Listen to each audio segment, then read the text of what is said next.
Hi, my name is Abby, and I'm going to be showing you how to make a daisy chain bracelet. So the materials you'll need are some seed beads, some fishing line, and some scissors. So first, we are going to cut out our fishing line to size. So I'm going to measure it up to my wrist, and then cut a little extra to make it easier for tying at the end. And then we are going to pick our beads for our petals. Hold the short end, take a long end, put it here. And then you are going to thread 6 beads. These are going to be your petals.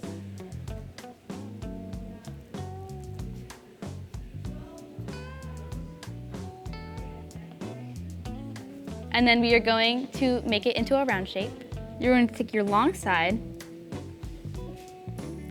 and you are going to thread it through from short side up this first bead only,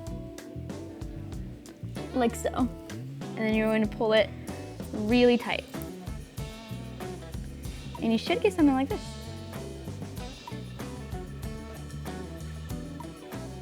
And then we are going to thread the middle of our flower. You're going to choose a color for your middle bead. You're going to thread it through. And then you're going to hold it to where it's on the bottom.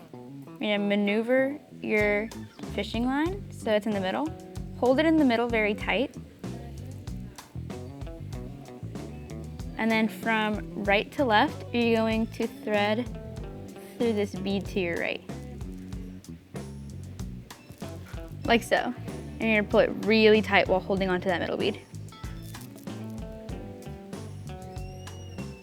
And then we are going to pick beads for in between the flowers.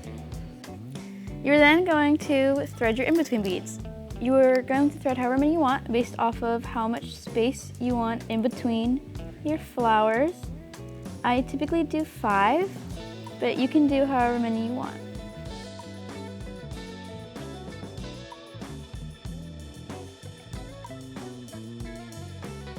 And then we're going to repeat that step until it's as long as you'd like it. And there's your daisy chain bracelet.